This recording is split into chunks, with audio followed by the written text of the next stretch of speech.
Hello guys, അപ്പോൾ കുറച്ച് നാളത്തേക്ക് എനിക്ക് ചെറിയൊരു ബ്രേക്ക് വന്നായിരുന്നു. ഞാൻ കുറച്ച് വീഡിയോസൊന്നും പോസ്റ്റ് ചെയ്തിട്ടുണ്ടായിരുന്നില്ല. അപ്പോൾ അതേ ഇന്നൊരു നല്ല ദിവസമല്ലേ, വിഷു ഒക്കെ ആയിട്ട്. അപ്പോൾ ഇന്ന് തന്നെ നമുക്ക് വീണ്ടും സ്റ്റാർട്ട് ചെയ്യാം കേട്ടോ. അപ്പോൾ എല്ലാവർക്കും തന്നെ ഹാപ്പി വിഷു കഴിഞ്ഞിട്ടുണ്ടെന്ന് എനിക്കറിയാം. ഇത് പോസ്റ്റ് ചെയ്യുന്ന ഈവനിങ് ആയിരിക്കും. ഞാനിവിടെ ഇരുന്ന് ഓഡിയോ റെക്കോർഡ് ചെയ്യുന്ന ടൈമിൽ നിങ്ങൾക്ക് ബാക്ക്ഗ്രൗണ്ടിൽ കുറച്ച് പടക്കപ്പെട്ട സൗണ്ടൊക്കെ കേൾക്കാം. അത് കാര്യക്കണ്ട. അപ്പോൾ ഇത് ഞാൻ വിഷുവിൻ്റെ തലേദിവസം എടുത്ത് വെച്ചിരിക്കുന്ന വീഡിയോ ആണ് ഇന്നാണ് പോസ്റ്റ് ചെയ്യുന്നത്. അപ്പോൾ വേറെ ഒന്നുമല്ല, ഞങ്ങൾ വിഷുവിൻ്റെ തലേദിവസം കുറച്ച് സ്നാക്സ് ഒക്കെ ഉണ്ടാക്കാറുണ്ട്, ചിപ്സ്, അച്ചപ്പം, അങ്ങനെയൊക്കെ. അങ്ങനെ അത് ഉണ്ടാക്കുന്ന ടൈമിൽ അമ്മ കഷ്ടപ്പെട്ട് പണിയെടുക്കുമ്പോൾ ഞാൻ ഫാനിൻ്റെ കാറ്റും കൊണ്ട് സുഖിച്ചിരിക്കുന്ന കാഴ്ചയാണ് ഗൈസ് നിങ്ങൾ കണ്ടത്.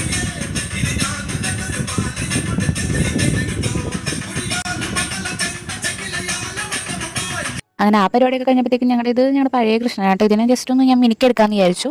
അങ്ങനെ ഞാൻ പെയിൻ്റ് അടിക്കാനൊക്കെ ഇരുന്നു. അപ്പോൾ നല്ല ടാസ്ക് ആയിരുന്നു ഗൈസ്, കളറൊക്കെ മിക്സ് ചെയ്തെടുക്കാനായിട്ടൊക്കെ. ഞാൻ ആദ്യമായിട്ട് ട്രൈ ചെയ്യുന്നതായിരുന്നു, പക്ഷേ സക്സസ് ആയി ഗൈസ്. ഞാൻ ഫൈനൽ റിസൾട്ട് നിങ്ങൾക്ക് കാണിച്ചു തരാം.